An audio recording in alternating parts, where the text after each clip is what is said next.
क्या उत्तर प्रदेश में पंचायत चुनाव सिर्फ प्रशासनिक देरी का शिकार है या फिर यह लोकतंत्र के सबसे निचले स्तर पर पैदा हुआ एक बड़ा संवैधानिक संकट है?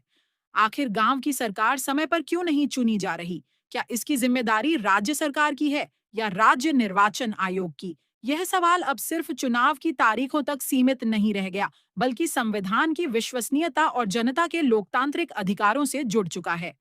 आई कानून, संविधान और अदालतों के फैसलों के आधार पर समझते हैं कि आखिर इस पूरे विवाद की असली तस्वीर क्या है और कौन है इस देरी का जिम्मेदार।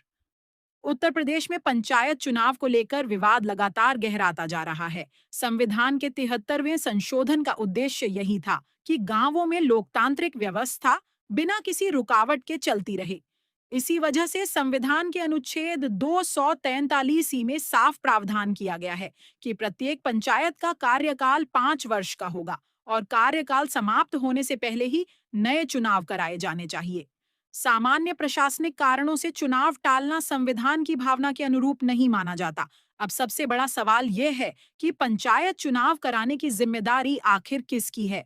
संविधान के अनुच्छेद 243 के अनुसार पंचायत चुनाव कराने का पूरा अधिकार और नियंत्रण राज्य निर्वाचन आयोग के पास होता है। चुनाव कार्यक्रम घोषित करना, मतदान कराना और पूरी प्रक्रिया को निष्पक्ष ढंग से संपन्न कराना आयोग की संवैधानिक जिम्मेदारी है। लेकिन चुनाव केवल तारीख घोषित करने से नहीं हो जाते।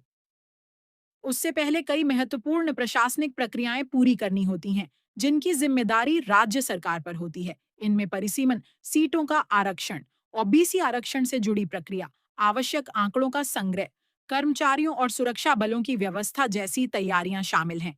यदि ये प्रक्रियाएं समय पर पूरी नहीं होती, तो राज्य निर्वाचन आयोग भी चुनाव कार्यक्रम जारी करने की स्थिति में नहीं पहुंच पाता।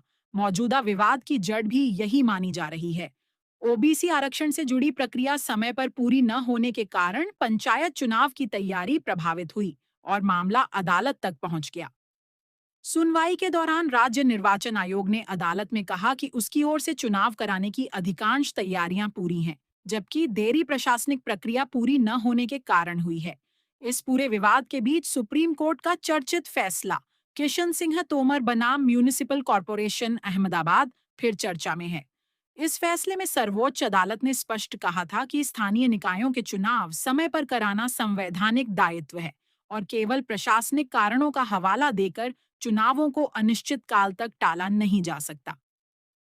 अदालत ने यह भी कहा था कि निर्वाचित संस्थाओं की जगह लंबे समय तक प्रशासकों के भरोसे व्यवस्था चलाना लोकतांत्रिक व्यवस्था की मूल भावना के खिलाफ है।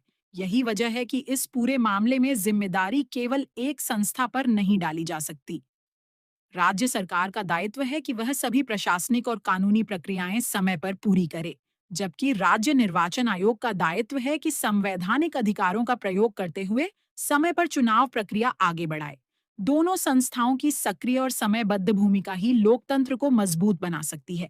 अब सभी की नजरें इलाहाबाद हाई कोर्ट की आगामी सुनवाई पर टिकी हैं, क्योंकि अदालत का अगला कदम यह तय करने में अहम भूमिका निभा सकता है कि पंचायत चुनाव कब होंगे और संवैधानिक जिम्मेदारी निभाने में आखिर किस स्तर पर चूक हुई। अब सवाल आपसे है, क्या पंचायत चुनाव में हुई देरी सिर्फ प्रशासनिक लापरवाही है या फिर यह लोकतांत्रिक व्यवस्था के लिए एक गंभीर चेतावनी? अपनी राय हमें कमेंट में जरूर बताइए। अगर आपको यह विश्लेषण जानकारीपूर्ण लगा हो तो वीडियो को लाइक करें, ज्यादा से ज्यादा लोगों तक शेयर करें, ताकि हर नागरिक अपने संवैधानिक अधिकारों को बेहतर तरीके से समझ सके। उत्तर प्रदेश की राजनीति और पंचायत चुनावों से जुड़ी हर बड़ी और भरोसेमंद अपडेट सबसे पहले पाने के लिए GD न्यूज नेटवर्क को सब्सक्राइब करें और बेल आइकन दबाना बिल्कुल न भूलें। धन्यवाद। नमस्कार।